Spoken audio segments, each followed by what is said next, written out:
बिस्मिल्लाहिर्रहमानिर्रहीम इय्याका नअबुदु व इय्याका नस्तईन। तो जिस तरीके से हमने लास्ट वीडियोस के अंदर इंफॉर्मेशन सिक्योरिटी के अंदर हमने एईएस सीखा था, एडवांस एन्क्रिप्शन स्टैंडर्ड हमने देखा था। इसी तरीके से आज की वीडियो के अंदर लोग नेक्स्ट टॉपिक देखेंगे जिसका नाम है आरएसए। आरएसए को भी देखेंगे, आरएसए के अंदर किस तरीके से इसके अंदर क्वेश्चन सॉल्व करते हैं। लेकिन उस सबसे पहले अगर आपने चैनल को सब्सक्राइब नहीं किया, सबसे पहले आप चैनल को सब्सक्राइब करें और उसको आगे से ज़्यादा पहुँचाएँ ताकि इससे ज़्यादा मोटिवेशन भी हासिल हो सके।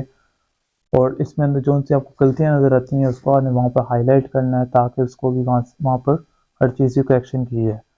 इसी तरीके से आज की वीडियो के अंदर हम आरएसए देखेंगे। इसके अंदर आरएसए के अंदर किस तरीके से सबसे पहले हम लोग देखेंगे कि सिमेट्री की क्रिप्टोग्राफी सिस्टम क्या होता है। उसके बाद हम देखेंगे पब्लिक की क्रिप्टोग्राफी सिस्टम क्या होता है। तो ये दोनों जो सिस्टम्स हैं इसके अंदर जो एक चीज़ यूज़ होती है पब्लिक की के अंदर क्रिप्टोग्राफी सिस्टम के अंदर, वो होती है डिजिटल सिग्नेचर्स की।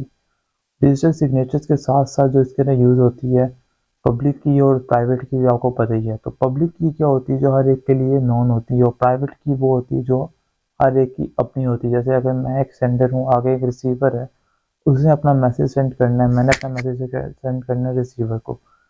तो मेरे पास अपनी एक पब्लिक की होगी और रिसीवर के पास अपनी एक प्राइवेट की होगी। उसके बाद अपनी पब्लिक की और प्राइवेट की होगी, मेरे पास अपनी अपनी होगी। तो मैं जो अपना मैसेज सेंड करूँगा रिसीवर की तरफ, सबसे पहले जो मेरा मैसेज है उसके ऊपर क्या परफॉर्म होगी कि मैं अपनी प्राइवेट, अब इसका आप सबसे पहले ये याद रखना है कि जो पब्लिक की और प्राइवेट की होती है, पब्लिक की यूज़ होती है इंक्रिप्शन के लिए और सिग्नेचर्स को वेरीफाई करने के लिए, और जो सी प्राइवेट की होती है वो सिग्नेचर्स को क्रिएट करने के लिए यूज़ होती है और मैसेज को डिक्रिप्ट करने के लिए यूज़ होती है। तो अगर मैंने जो सा मैसेज है वो मैंने भेजना है एक सेंडर को, एक रिसीवर को, तो मैं अपनी जो सी है अपनी प्राइवेट की मदद से मैं सिग्नेचर्स को क्रिएट करूँगा और रिसीवर की पब्लिक की मदद से मैसेज को इंक्रिप्ट करके उसको मैं भेज दूंगा रिसीवर के एंड पर। रिसीवर क्या करेगा, रिसीवर अपने एंड पर अपनी पब्लिक की मदद से उस सिग्नेचर्स को वेरीफाई करेगा, प्राइवेट की उसकी मदद से वो करेगा मैसेज को वापस डिक्रिप्ट करेगा और अपनी पब्लिक की मदद से सिग्नेचर्स को वेरीफाई करेगा। तो ये सारा प्रोसेस होता है डिजिटल सिग्नेचर्स के अंदर ही। इसी तरीके से अगर आपने कोई मैसेज लिखा है तो नीचे हमने जो सिग्नेचर्स कर दिए हैं, वो सिग्नेचर जो हैं वो सिर्फ आपके सिग्नेचर्स हैं, वो किसी और के सिग्नेचर्स नहीं है। इसके अंदर हम आरएसए वाला पूरा प्रोसेस देखेंगे, किस तरीके से पब्लिक की और प्राइवेट की जनरेट करते हैं और किस तरीके से इसके अंदर हम लोग मैसेज को इंक्रिप्शन करते हैं और फिर इसके बाद हम इसकी डिक्रिप्शन करते हैं। तो मूव करते हैं वीडियो की तरफ। So over to the screen. तो आज की वीडियो के अंदर हमने आरएसए देखना है, लेकिन आरएसए को देखने से पहले उससे पहले आपको समझने से पहले आपको कुछ चीज़ें भी और समझनी चाहिए, जो कि है सबसे पहले सिमेट्रिक की क्रिप्टोग्राफी। जैसे इसको हमने पहले भी देखा था, अगर आपको याद हो, हमने इसको शुरू के अंदर देखा था आईएस के कोर्स के अंदर, कि इसके अंदर आप देख सकते हैं क्रिप्टो सिमेट्रिक की के अंदर क्या होता है कि एक की होती है जो कि शेयर की जाती है सेंडर की तरफ से, और यहाँ से जो सी है सीक्रेट की एक ही होती है जो इंक्रिप्शन के लिए भी यूज़ होती है और बाद में आपकी डिक्रिप्शन के लिए भी यूज़ होती है, जो कि एक ही की होती है, इसको हम कहते हैं सीक्रेट की। इसी से आप इंक्रिप्ट भी करते हैं और इसी से आप बाद में क्या करते हैं, डिक्रिप्शन भी करते हैं। तो इस केस के अंदर ये अगर तो सेंडर भी इसको रिवील ना करे और यहाँ पे जो रिसीवर है वो भी इसको रिवील ना करे, तो इसको क्या कहेंगे हम कि ये आपकी सीक्रेट की होगी और इससे आपका डाटा सिक्योरली एक जगह से दूसरी जगह बगैर किसी इंटरप्शन के और किसी चीज़ से आपका ये चला जाएगा। लेकिन मसला तब आएगा जब आप इसको कोई रिसीवर हो या फिर सेंडर हो, वो जब इस सीक्रेट की को डिस्क्लोज कर देगा, इसका मतलब ये है कि दोनों में से कोई भी एक यूज़र है वो इसको डिस्क्लोज कर देता है, सीक्रेट की को बता देता है, तो आपका सेंडर भी इस पर होगा, वो भी इससे इससे उसको नुकसान होगा और जो रिसीवर है उसको भी इससे नुकसान होगा। तो इससे अब ये भी हो सकता है कि अब अगर सेंडर ने कोई डाटा भेजा, फॉर एग्जांपल ये सेंडर है, इसने यहाँ से डाटा भेजा है रिसीवर, और रिसीवर अब क्या कर सकता है, रिसीवर इसमें क्या कर सकता है, रिसीवर इसको किसी भी और को सेंड कर सकता है, ये प्रिवेंट करके कि मैं सेंडर ही हूँ।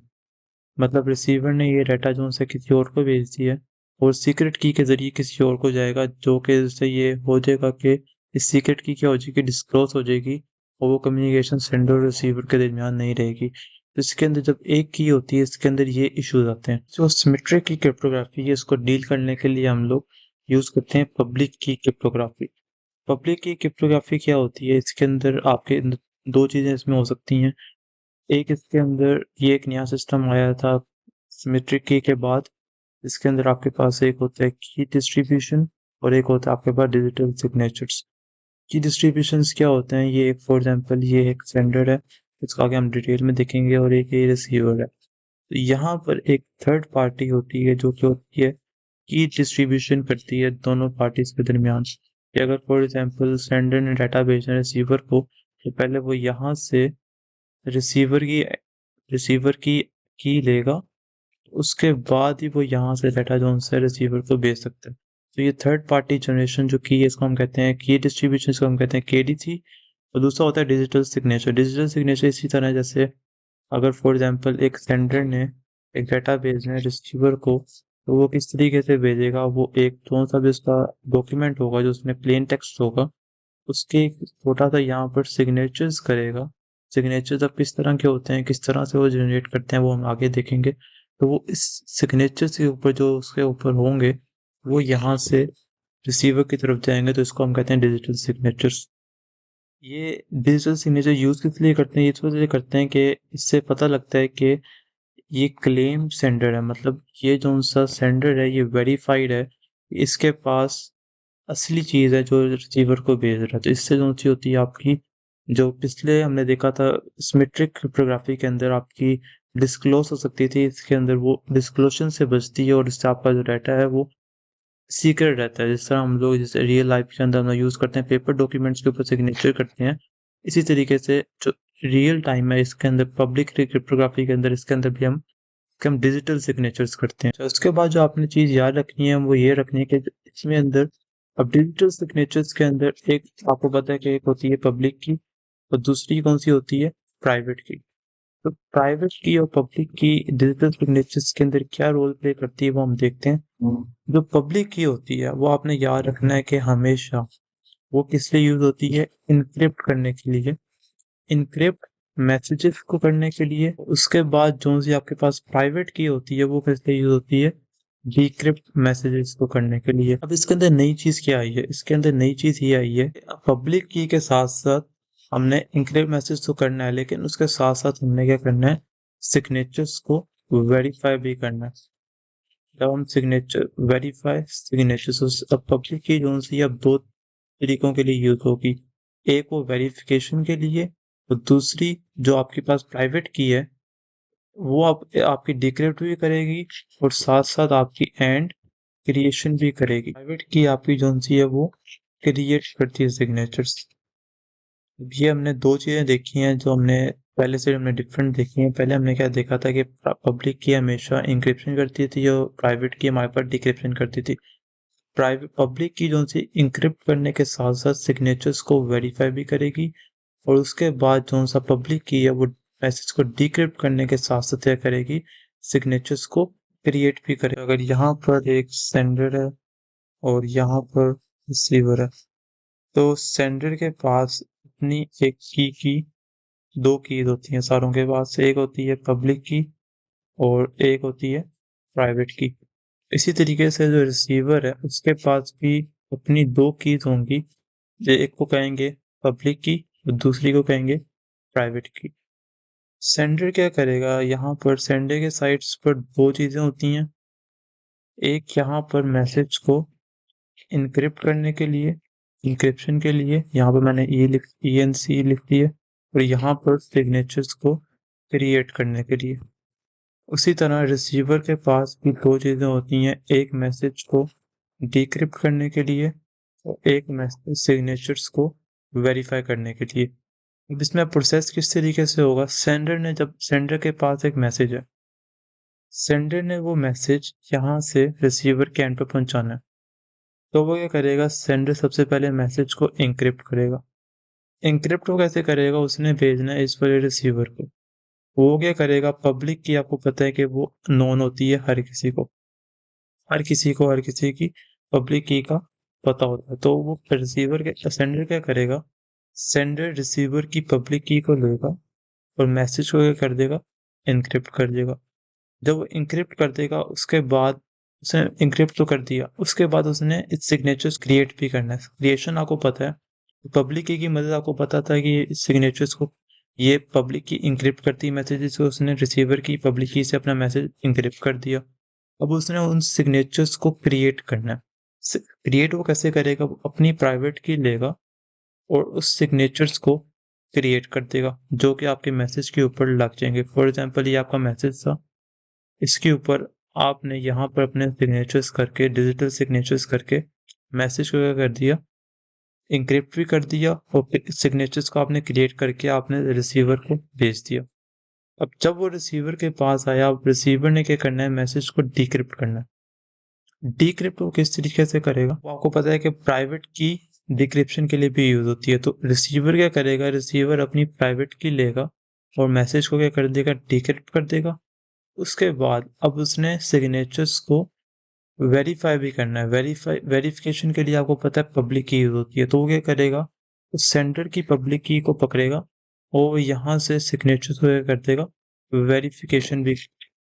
और उसके बाद जो सा आपके पास डाटा है वो रिसीवर के पास पहुंच जाएगा। इससे क्या होगा, सेंडर को, रिसीवर को ये चीज़ पता लग जाएगी तो ये जो डाटा है वो सेंडर ने भेजा है, उसकी वेरिफिकेशन भी होगी है, जो कि उसने पब्लिक की ने उसकी वेरिफिकेशन भी कर दी और प्राइवेट की ने उसकी जनरेशन की थी सिग्नेचर्स की, उसकी वेरिफिकेशन भी हो गई। तो इसको हम कहेंगे पब्लिक की क्रिप्टोग्राफी। तो ये जो आपके पास ये सामने आपका पब्लिक की क्रिप्टोग्राफी का सिस्टम है, जो आपको अभी मैंने बताया कि मैसेज यहाँ पर गया, इसके अंदर इंक्रिप्शन हुई। इंक्रिप्शन किस तरीके से हुई, जो सा आपके पास सेंडर था उसने अपनी प्राइवेट की की मदद से, उसने सबसे पहले अपने सिग्नेचर्स क्रिएट कर लिए अपनी प्राइवेट की मदद से।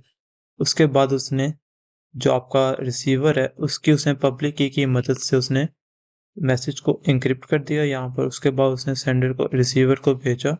और यहाँ पर क्या हुआ, जो रिसीवर है उसने सबसे पहले सिग्नेचर्स को क्या किया, यहाँ पर मैसेज को उसने सबसे पहले डिक्रिप्ट किया और उसके बाद जो सा ये पब्लिक की मदद से मैसेज को, सिग्नेचर्स को वेरीफाई कर दिया और वेरिफिकेशन के बाद उसने रिसीवर के पास यहाँ पर पहुंच गए। तो ये आपके पास पब्लिक की का क्रिप्टो सिस्टम है। तो अब हमने देखना है कि आरएसए में क्या होता है। आरएसए भी एक इंक्रिप्शन का और डिक्रिप्शन का, इसके अंदर पब्लिक की हम लोग जनरेट भी करेंगे कि हम लोग किस तरीके से आरएसए के अंदर सॉल्व करते हैं। की जनरेशन हम लोग इसमें किस तरीके से करते हैं और उसके बाद मैसेज को इंक्रिप्ट और मैसेज को डिक्रिप्ट हम लोग किस तरीके से करते हैं, और वो भी हम सारा देखेंगे आरएसए की मदद से। जैसे हमने पहले एईएस देखा था, उसके अलावा डीईएस देखा था, आरसी4 देखा था और उससे पहले भी काफी देखे थे। इसी तरीके से आरएसए को भी हम लोग देखेंगे।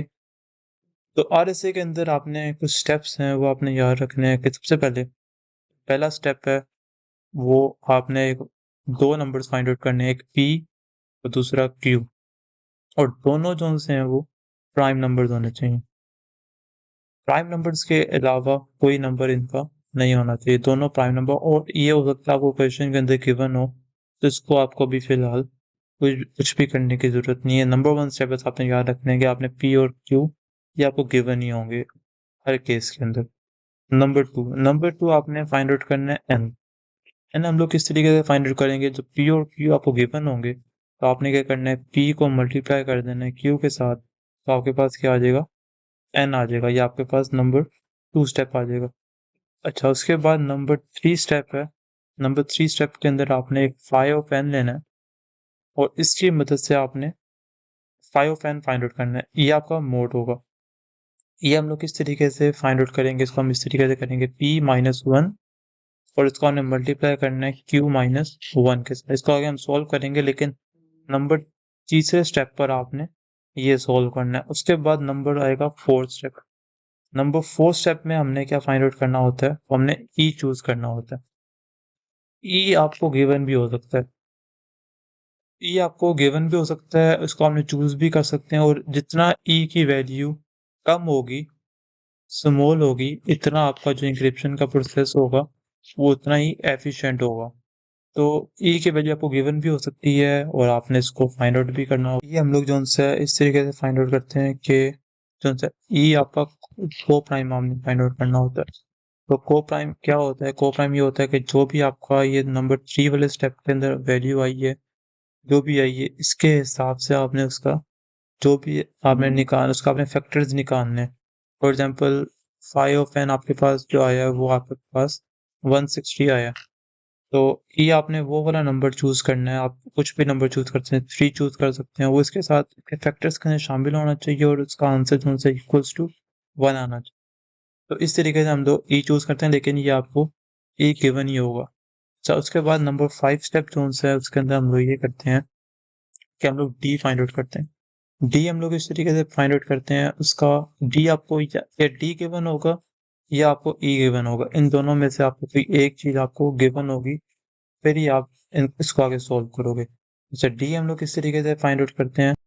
इसको फाइंड आउट करने का ये तरीका होता है कि आपने ये करना है 1 प्लस यहाँ पर आपने आई का काउंटर लगा देना है, उसको मल्टीप्लाई कर देना है मोड ऑफ पाई पाई के साथ, पाई ऑफ एन के साथ, और डिवाइडेड विद आपने ई की वैल्यू कर देनी। फिर आपके पास और जब भी आप इसको सॉल्व करेंगे इसका आंसर आपके पास एक होल नंबर के अंदर आना चाहिए। 35 हो गया, 45 हो गया, इस तरह में आना चाहिए आपका। 35.23 इस तरह में नहीं आना चाहिए। इसको आगे हम सॉल्व करेंगे किस तरीके से हम लोग डी फाइंड आउट करते हैं।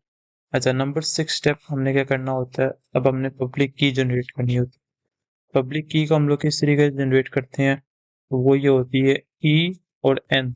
ये दो वैल्यू जो आपकी आई होंगी ये आपको गिवन होती है ई और एन। इस वजह से आपको मैं कहता ई आपको गिवन होती है, तो इन दोनों को जब आप लिखेंगे कंबाइन करके वो आपकी क्या हो जाएगी, पब्लिक की। और नंबर 7 जो होती है आपके पास होती है प्राइवेट की। प्राइवेट की क्या होती है, वो होती है आपके पास डी और एन। डी आपने फाइंड आउट करनी होती है और एन आप ऊपर पी मल्टीप्लाई बाय क्यू से फाइंड आउट कर सकते हैं। तो इस तरीके से हमने पब्लिक की और प्राइवेट की हमने बनाई है। अब इस तरीके से हम लोग इसको आगे इंक्रिप्शन करते हैं। नंबर 8 स्टेप आपका क्या आ जाएगा कि आपकी होगी यहाँ तक की जनरेशन होगी।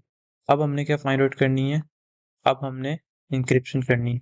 इंक्रिप्शन के लिए कौन सा फॉर्मूला यूज होता है, तो इंक्रिप्शन के अंदर जो इसका फॉर्मूला होता है, इसके अंदर हमने साइफर टेक्स्ट जनरेट करना होता है।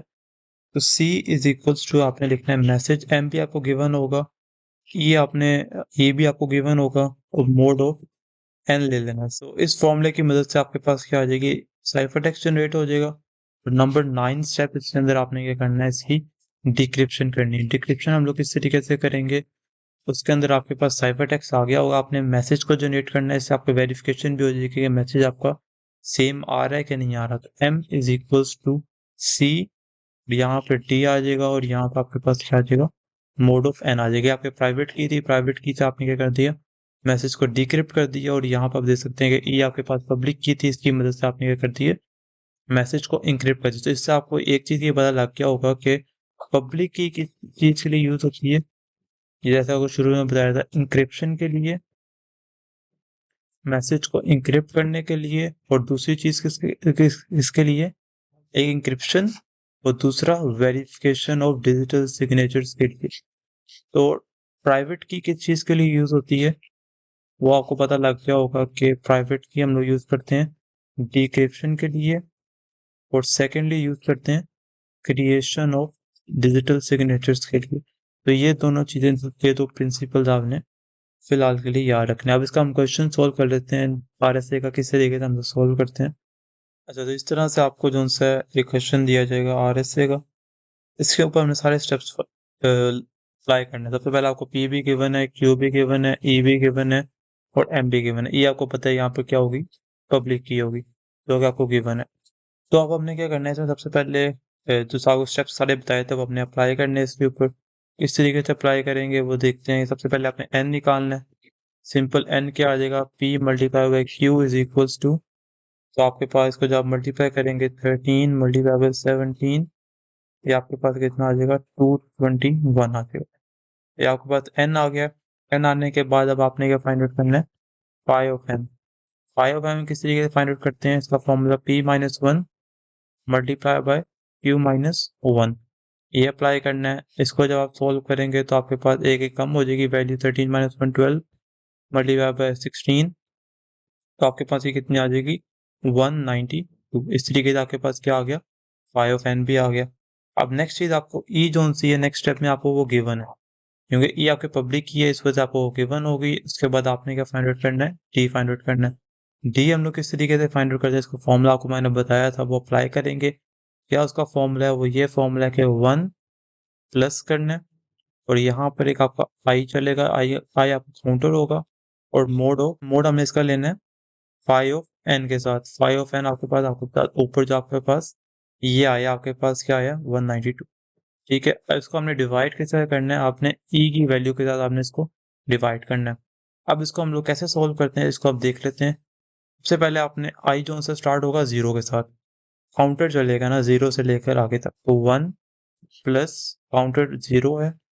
अभी मोड किसका लेना है, मोड ऑफ 192 है, तो यहाँ पर आ जाएगा आपके पास 192 और डिवाइडेड विद 11। इसको आप कैलकुलेटर पर सोल्व कर सकते हैं कि आपके पास 1 ये मोड 0 के साथ लेंगे तो सिंपल 0 हो जाएगा, तो 1 डिवाइडेड विद 11 को जब आप डिवाइड करेंगे तो आपके पास क्या आंसर आएगा वो हम देख लेते हैं। इधर आप अगर करें 1 डिवाइडेड विद 11 तो आपके पास आंसर आता है 0.00। इस तरीके से, इस तरह से आपने उसको सोल्व करना है, उस वाली वैल्यू को जहाँ पर आपका वैल्यू जोन्स है वो आपकी सब पॉइंट्स में ना आए। तो हम लोग इसको दोबारा काउंटर लगाते हैं, 1 प्लस यहाँ पर आप लगाते हैं 1 के साथ आप मोड ऑफ 192 और डिवाइडेड विद 11। इसको आप सोल्व करके देख सकते हैं। सिंपल आप इसको इस तरह से सोल्व कर सकते हैं कि 1 को प्लस किया, 1 को मल्टीप्लाई किया 192 के साथ और डिवाइड किया आपने 11 के साथ। तो हम सोल्व करके देख लेते हैं यहाँ पर कि यहाँ पर आपके पास क्या आएगा, 192 मल्टीप्लाई बाय 1, ये आपके पास आ गया 192। इसके अंदर आपने एक ऐड करना है, 193 हो गया, डिवाइडेड विद 11 करना है, तो आपके पास आ गया 17। ये भी आपके पास नहीं होगा तो हम क्या करेंगे, दोबारा से काउंटर लगाएंगे। तो यहाँ पर हम लोग क्या लिखेंगे, 1 प्लस 2 अब आएगा और मल्टीप्लाई बाय सिंपल आप यहाँ पर 192 ही कर दें और डिवाइडेड विद 11। इससे चेक कर लेते हैं, तो ये आपके पास क्या आएगा, 192 मल्टीप्लाई बाय 2 384, और 384 को प्लस करना है 1 के साथ 385। इसको हमने डिवाइड कैसे करना है 11 के साथ, तो आपके पास कितना आ जाएगा 35। ये देखें इसका आंसर आपके पास अब होल नंबर के अंदर आ रहा है, आपके पास एक सिंपल वैल्यू आ रही है। तो इसका मतलब है आपके पास डी की वैल्यू क्या हो जाएगी, वो आपके पास 35 हो जाएगी। तो आपको काउंटर इस पर आपकी वैल्यू क्या आ रही है, होल नंबर आ रही है। और इसको हमने काउंटर चलाई जाना है, पहले आप 2 लिखें, उसके बाद 3 4 5 सारों के साथ मल्टीप्लाई करते जाएं। आपके पास जब आपका होल नंबर आ जाएगा, इसका मतलब है तब आपके पास क्या आ जाएगी, डी की वैल्यू आ जाएगी। अब हमने डी भी फाइंड आउट कर ली है, ई आपको वैसे ही गिवन है, और बाकी चीज हमने सारी फाइंड आउट कर ली। अब हमने इसकी पब्लिक की जनरेट करनी है। पब्लिक की आपको पता था क्या होती है भला, ई और एन। ई की वैल्यू उन्होंने गिवन है तो आपके पास 11, और दूसरी वैल्यू आपके पास एन की वैल्यू आपके पास यहाँ पर 221 थी, तो यहाँ पर क्या आ जाएगी 221। इसी तरह हमने अब इसकी प्राइवेट की जनरेट करनी है। प्राइवेट की हम लोग किस तरीके से जनरेट करेंगे, यहाँ पर आ जाएगा डी और यहाँ पर आ जाएगा एन। तो यहाँ पर हम लोग कैसे सोल्व करेंगे, डी की वैल्यू आपके पास आ जाएगी 35 और एन की वैल्यू आपके पास आ जाएगी 221। नेक्स्ट स्टेप में हमने क्या करना है, इसकी इंक्रिप्शन परफॉर्म करनी है।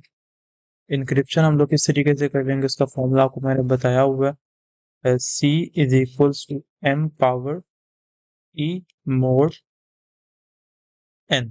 तो जब आप इसको सॉल्व करेंगे, m की वैल्यू उन्होंने आपको स्टार्टिंग में गिवन की थी, वो आपके पास 10 थी।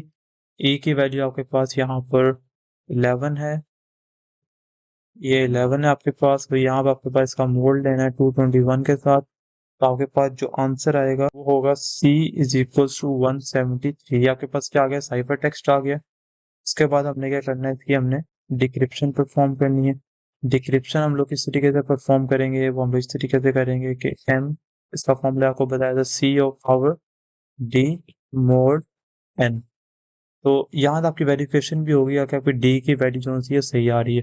और दूसरी चीज़ आपने ये याद रखनी है कि डी की वैल्यू जो आपकी यहाँ पर जब भी आएगी, ये हमेशा जो सी होगी आपकी 5 ऑफ एन से, मतलब 192 जो आपको यहाँ पर था, इससे कम ही होनी चाहिए। अगर ज़्यादा एक्सीड करेगी इसका मतलब आपकी डी की वैल्यू गलत है। तो आपने ये चीज़ लाजमी नोट आउट करनी है कि डी की वैल्यू हमेशा आपकी 5 ऑफ एन के एन से कम होनी चाहिए, इससे ज़्यादा इससे एक्सीड नहीं करनी चाहिए, इससे आपकी हमेशा कम होनी चाहिए।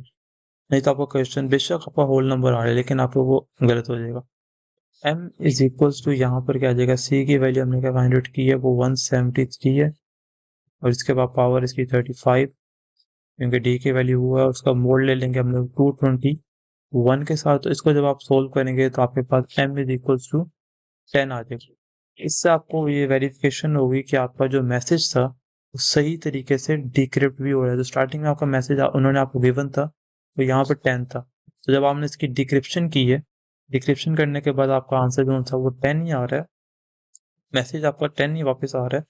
तो आपका साइफर टेक्स्ट यहाँ पर जनरेट हुआ था, उसके बाद इसका मतलब है आपकी जो वेरिफिकेशन है वो बिल्कुल सही तरीके से हुई है, इंक्रिप्शन और डिक्रिप्शन सही तरीके से। तो जो भी आपको क्वेश्चन आएगा इसमें आपको वैल्यूज चेंज हो जाएंगी, क्यू की वैल्यू चेंज हो जाएगी, ई की वैल्यू चेंज हो जाएगी, एम की वैल्यू चेंज हो जाएगी। इस तरीके से आपने सारे स्टेप्स परफॉर्म करने हैं। इधर आपने काउंटर चलाना है, आई की वैल्यू काउंट होती जाएगी 0 1 2, और आपने मल्टीप्लाई किससे करते जाना है 192, मतलब जो भी होगी 5 ऑफ एन की वैल्यू होगी इसके मल्टीप्लाई करते जाना है।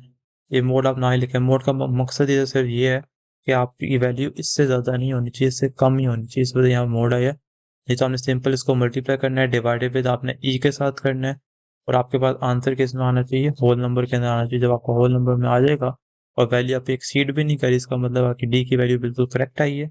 करेक्ट आने के बाद आप इसकी पब्लिक की प्राइवेट की जनरेट करें, इंक्रिप्शन करें, डिक्रिप्शन करें, आंसर आपके पास सेम आ जाएगा। तो ये आपके पास क्या था, आरएसए का प्रोसीजर। तो वीडियो तो हमने देख ली किस तरीके से हमने आरएसए के अंदर पूरा इसको डिस्कस किया और इसके अंदर किस तरीके से हमने न्यूमेरिकल सॉल्व की है। तो इसके अंदर अब इसकी हम आरएसए की एफिशिएंसी पर बात कर लेते हैं कि आरएसए की कब सबसे ज़्यादा एफिशिएंट हो सकता है।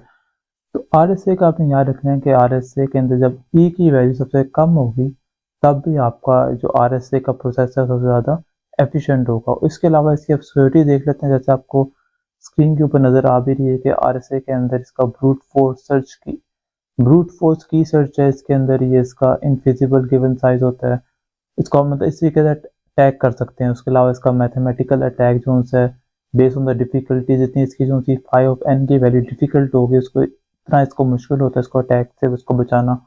उसके अलावा इसको टाइमिंग अटैक्स आप कर सकते हैं। उसके बाद चूजन साइफर टेक्स्ट अटैक इस पर कर सकते हैं, जिसके अंदर आपको गिवन प्रॉपर्टीज होती हैं आरएसए की। तो इस तरीके से आरएसए की जो सिक्योरिटी है इस पर आप अटैक वगैरह कर सकते हैं। और इसके अलावा जो man in the middle attack है उसको किस तरीके से इसके अंदर अप्रोच होता है वो भी हम इसके मतलब man in the middle attack का वो होता है कि एक सेंडर है, एक रिसीवर है। तो एक सेंटर में जो बंदा बैठा है वो उसके अंदर से दोनों की प्राइवेट की दोनों की पब्लिक की मदद से मैसेज को डिक्रिप्ट करना चाहे तो वो मैन इन द मिडल होता है। इसके अंदर हम लोग इसके अंदर जो इसकी खामी है आरएसए की वो हम लोग नेक्स्ट वीडियो के अंदर देखेंगे किस तरीके से हम लोग ये शेड की बनाते हैं, जो एक से रिसीवर